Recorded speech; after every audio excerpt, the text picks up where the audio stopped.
In Christopher Nolan's movie, Inception, he explores the subconscious mind, the dream state, and the destructive effects of not letting go of heartbreak.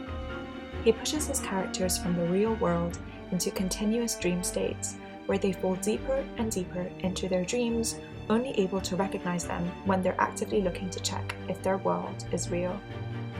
This is exactly how I deal with my emotions. Now, I'm a very emotional person, which has its benefits. It means I get very passionate about things, I love to connect and help people, and also it means I can feel very intense pleasure.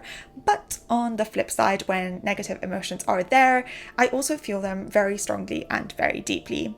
So throughout my life, I've always tried to find ways to kind of minimize the pain of negative feelings when they are there. And I've developed a few frameworks which kind of help me rationalize, understand, and cope with my negative emotions. The pain is in the mind.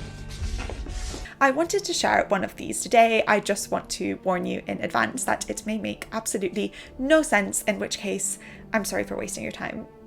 So the way that I understand my emotions is that I divide them into two groups. The first are primary emotions, or in Inception, the real world, and the second are secondary emotions, or in Inception, the dream states. So let me explain exactly what I mean by this. A primary emotion, or a real world emotion for me, would be that which I feel in direct response to something that has happened. For example, someone says something mean to me, so I get hurt. My sister pushes my buttons, so I get angry.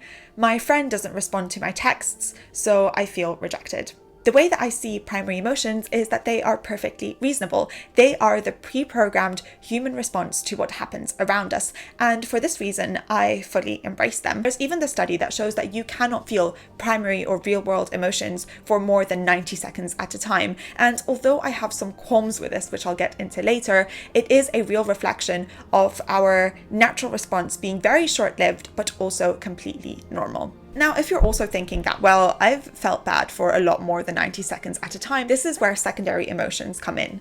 For example, there's been times in my life where I've felt extremely bad for days, weeks, or sometimes even months in a row. I think I've realized that this is only due to secondary emotions. So secondary emotions, or dream states, are feelings that I have about feelings. So for example, if someone says something bad to me and I feel hurt, the hurt is the primary emotion. But then if I start getting angry that I let that person get to me, the anger is the secondary emotion. If I didn't work as much as I wanted to, I might start to feel guilty, and that's the primary emotion. But then I might get frustrated that it's the third day in the row that I'm feeling guilty about this thing, but I'm not doing anything about it, and the frustration is the secondary emotion. So all these secondary emotions, or feelings about feelings, are a lot different to primary ones. They are a lot less raw, and they come from a higher level of reasoning, which is a terrible combination because it means that we can linger on them for a lot longer, and we can also spiral into them a lot deeper. Like the dream state, they start from somewhere which is real, a real reaction in the world, but unlike the real world, they are not a raw emotion, they are a processed emotion, and for that reason, they are a lot more toxic. I can go a lot deeper and deeper into secondary emotions, and I can go dream state after dream state. Actually, I can feel guilty and then angry about feeling guilty, and then sad about feeling angry, and then just endless negative emotions that it's so hard to pull myself out of. And therefore, now that I use this framework, whenever I feel bad, I take a second to step back and I think, where does this feeling come from? If it comes directly from an action that has happened to me, then it's a primary emotion, so I just let myself feel it because it's fine. We're supposed to feel good and bad at different points in life. It's honestly okay. But if I realize that I'm feeling an emotion about another emotion, then that's when my processing comes in.